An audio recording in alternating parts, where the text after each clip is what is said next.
ஒருவர் கேட்டார், உங்கள் மகான் என்ன அதிசயம் செய்திருக்கிறார், பெரிய மகான் என்று சொல்லுகிறீர்களே, என்ன அதிசயம் சொன்னார்னு கேட்டார். நான் சொன்னேன், மகான் செய்திருக்கிற அதிசயத்தை சொன்னால் உனக்கு புரியுமா என்று கேட்டேன். அவன் சொன்னான், நான் எவ்வளவோ புத்தகங்கள் படித்திருக்கிறேன், பல நாடுகள் சென்றிருக்கிறேன், டாக்டர் பட்டம் வாங்கியிருக்கின்றேன், நான் பெரிய ஃபிலாசபி படித்திருக்கிறேன், அதை தாண்டி நீங்கள் என்ன சொல்ல போகிறீர்கள், சொல்லுங்கள் பார்ப்போம் என்றான். நான் எளிமையாக சொன்னேன், ஒரு மனிதன் இன்னொரு மனிதனை தொட்டால் தொடும் வரையில் தான் தொடு உணர்ச்சி இருக்கும், எடுத்து விட்டால் போயிடும். ஆனால் ஒரு மனிதனை தொடும்போது அவன் சில நாள் மட்டும் கவனித்து விட்டால் ஆயுள் முழுக்கவும் அந்த உணர்ச்சி எடுக்க முடியாது.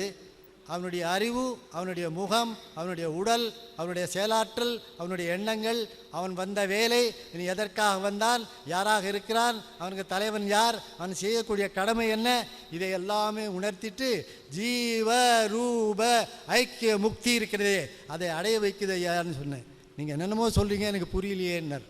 பாத்தியா, நான் சொன்னேனேயா உனக்கு புரியாதுன்னு சொல்லி, இப்போ கேட்குறியா அதை படித்தேன் இதை படித்தேன்னு சொல்கிறியே, படிப்பில் இது வர்றதில்லையா, விஷயத்தை பட்டு தொட்டு வாங்கி அதை அனுபவிக்கிற போது தான் அது தெரியும், வெளிப்போர்வையில் தெரிவதில்லை.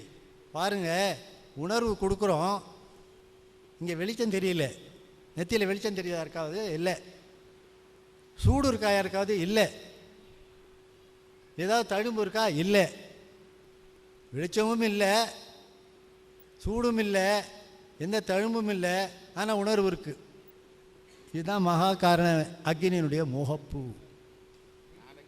இந்த உணர்வுங்கிறோமே, அது சாதாரணமாக சொல்ல நீங்கள் தப்பாக நினச்சிருக்காதீங்க. ஒரு சின்ன விஷயந்தான். என்ன ஐயா இவ்வளோ பேசினவர் சின்ன விஷயம்னு சொல்கிறாரு என்ன சொன்னால், ஒரு பென்சிலை கூர் சீவுனீங்கன்னா ஒரு டிப்பு வருது பாருங்கள், ஃபஸ்ட்டு டிப்பு, அதுதான் இந்த தொட்டு கொடுத்த முதல் உணர்வு. அதுவே முடிவல்ல, நல்லா ஞாபகம் வச்சுக்கோங்க. எத்தனையோ டிப்பு அதில் இருக்குது, அதுதான் அனுபவம். அப்போ அந்த அனுபவத்தை அனுபவிக்க எல்லா சர்வ வல்லமையும் சர்வ பிரபஞ்ச ரகசியமும் பூராவுமே தன்னிடத்திலே சங்கமமாகி தான் யார் என்று அறிவித்துவிடும். அதே இந்த தாய்க்கு கடைக்குட்டி பிள்ளை மேலே ஆசை ஜாஸ்தி இருக்கும், அதுபோல் இந்த கடைசி சமயத்தில் நம்மளை போட்டாங்க, அது நல்லது தான். என் மேலே அதிகமாக பிரியம் போல் இருக்குது, நம்ம நூறுதீனுக்கு அதிகமாக என் மேலே பிரியம்தான். ஏன்னா இந்த விழா நடக்கிறதுக்கு தினம் 4 தடவை 5 தடவை பேசுவேன், ஃபோனில் எடுக்க மாட்டார்.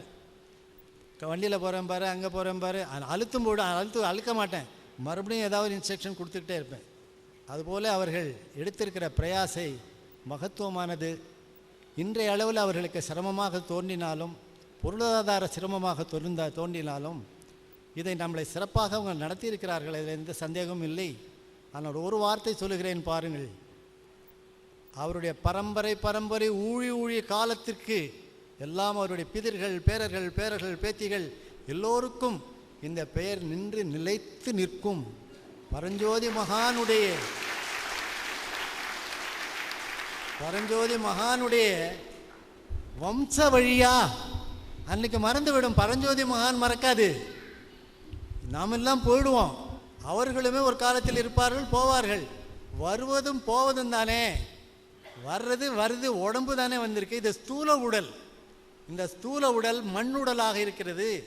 இந்த மண்ணுடல் சாப்பாட்டை மண்ணில் விளைஞ்சதே போட்டு சாப்பிட்டு மண்ணாலேயே வளர்த்து வச்சுருக்கிறோம். இதுக்குள்ளே குடிகொண்டிருக்கிற ஆத்மாவோ, அது அறிவோ, அது ஆனந்தமோ, அது எதுவோ, அந்த மூல சக்தி இருக்குதே, அதனுடைய வீடு தான் இந்த உடல். இதை கட்டி வச்சுருக்கோம் பாருங்கள், இது இந்த உடலுக்காக உள்ள வீடு. இந்த உடலுக்கு அந்த ஆத்மாவுக்குள்ள வீடு தான் அது. அந்த காரணமும் அந்த சூக்குமமும் பிரிந்து விட்டால் இந்த உடல் டெட். என்னாச்சு, மறந்து போகுது, ஞாபகம் இல்லாமல் போயிடுது. எதை மறக்கிறோமோ அந்த வேலை டெட்டு.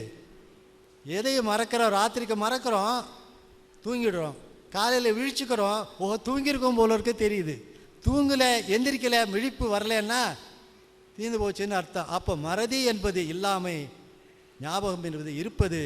அப்போ இருக்கிற ஞாபகத்தை கூட்டுவதற்கு நாம் உணர்வோடு இருந்து பாடுபடுவோம். இந்த நாளைக்கு நல்ல விதமான மகாநாடு நாம் நடத்த வேண்டும்.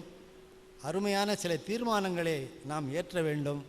அதற்கெல்லாம் வெளியூருக்கு போகக்கூடியவர்கள் இருந்தாலுமே நீங்கள் போகாமல் இருந்து குருபிரானுடைய குடும்பத்திற்கும் இந்த உலக சமாதான ஆலய சென்னை சபைக்கும் நமக்கும் ஒரு பங்கு இருக்கிறது என்ற கடமையை நாம் ஆற்றும் வகையிலே நாளைக்கு எல்லோரும் ஒற்றுமையாக இருந்து நல்ல தீர்மானங்களை ஏற்றி, அதில் முக்கியமானது சிலை தான் நான் சொல்லுகின்றேன். பரஞ்சோதி மகான் நான் தான் என்று சிலர் வைத்துக் கொள்ளுகிறார்கள், மாய்கையாக பேசுகிறார்கள், ஏமாற்றுகிறார்கள். மக்களை அறியாதவர்கள், புதிதாக வந்தவர்கள் பரஞ்சோதி மகானை பார்த்திருக்க வாய்ப்பில்லை. இவர்தான் பரஞ்சோதி என்று சொல்ல அளவுக்கு இன்றைக்கு பிரபகண்டா ஆயிருக்கிறது. அப்படியெல்லாம் ஏமாற்றி வாழ்ந்து என்ன செய்ய போகிறோம்? அது ஒரு தெரியாத்தனம், அறியாமை.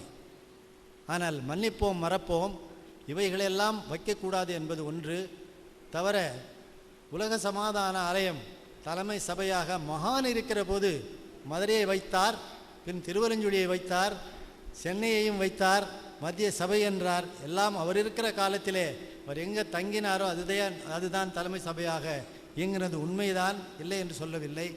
ஆனாலும் அவர் வாழ்விடமும் அவருடைய உடலம் ஒளிமிக்க உடல் இருக்கிற இடமும் அவருடைய குடும்ப இடமும் இந்த இடத்தை உண்டாக்கினதுக்கு மூல காரணமாக ஆதியிலே வெறும் திடலாக இருந்து வெறும் பாம்பும் பெரும் பெரும் அந்த ஆனை நெறிஞ்சும் உள்ள கீரியை தவிர வேறு எதுவுமே இங்கே இல்லை என்று சொல்லுவார்கள்.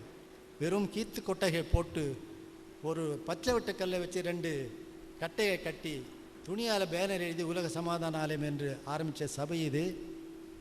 இந்த சபை உலகத்துக்கெல்லாம் தலை சிறந்தாக தலைமை சபையாக இயங்குவதற்கு ஒரு தீர்மானமே நிறைவேற்றி அதை உருவாக்க வேண்டும். அதுக்கு எல்லோரும் உங்களுடைய ஒத்துழைப்பு மிக அதிகம் வேண்டும். நீங்கள் இல்லாமல் இங்கே இயக்கம் இல்லை. நீங்கள் வர்றதுனால தான் இங்கே பேச்சு நடக்கிறது, விழா நடக்கிறது. நீங்கள் இல்லாத எதை வைத்து விழா செய்வது? யாரிடம் பேசுவது?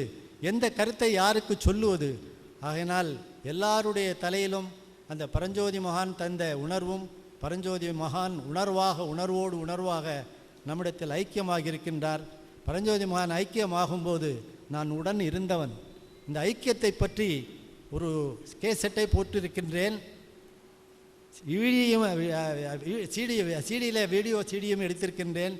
ஆதாரமாக இருக்க வேண்டும் என்று ஒரு சிறு பொய் கூட கலக்காமல் அவர் எப்படி வந்தார், பாண்டிச்சேரியில் எத்தனை நாள் இருந்தார், எந்த விதமாக அந்த ஐக்கியம் நடந்தது, ஐக்கியம் என்றால் என்ன, ஏன் அவருடைய உடலை போட்டால் பெறுவதும் விட்டேன், காட்டை விட்டேன், வீட்டை விட்டேன், உற்றார் உறவினை விட்டேன், பெறுவதும் விட்டேன், பிறப்பதும் விட்டேன், நான் பிணமாவதும் விட்டு விட்டேன் என்று சொன்ன பரஞ்சோதி மகான் ஏன் பிணமானார் என்பதுக்குள்ள காரணங்கள் எல்லாம் ஆராய்ந்து அதனுடைய தன்மையெல்லாம் நான் சேர்த்து நம்முடைய சபையிலே நல்ல விழாக்கள் நடக்கிற போது எல்லாமே வீடியோ எடுத்திருக்கிறார்கள், கேசட் போட்டிருக்கிறார்கள், டிவியில் அதாவது போட்டிருக்கிறார்கள், எல்லாமே இருக்கிறது. அதெல்லாம் ஆதாரமாக வைத்திருக்கிறேன். இதெல்லாம் நாளை காலத்துக்கு பயன்படும் என்று சொல்லி என்கிட்ட சீடியும் இருக்கிறது. அதை போட்டு காட்டினால் இதைவிட அதிகமாக அதில் பேசியிருக்கிறேன்.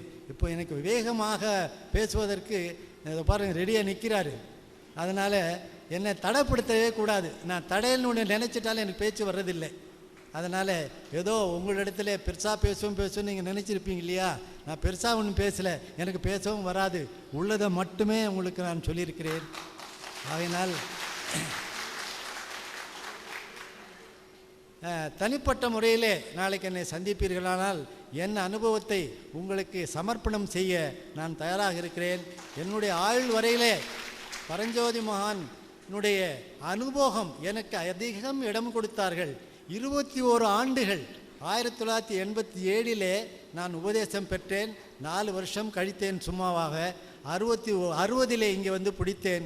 அன்றிலிருந்து அவரும் நானும் விலகாது இருந்து கொண்டே வாழ்வோம் என்று அறிவின் அறிவால் அறிவின் தெளிவே, தெளிவிலும் தெளிவாய் தேர்ந்தது ஞானம். ஞானமே உணர்வு, உணர்வே உயர்வு, உயர்வே உணர்வு, உணர்வை உணர்வது உங்களின் அறிவு என்று சொல்லி எல்லோருக்கும் சந்தோஷமும் நல்லாசி சொல்லி முடித்துக் கொள்கிறேன். சந்தோஷம்.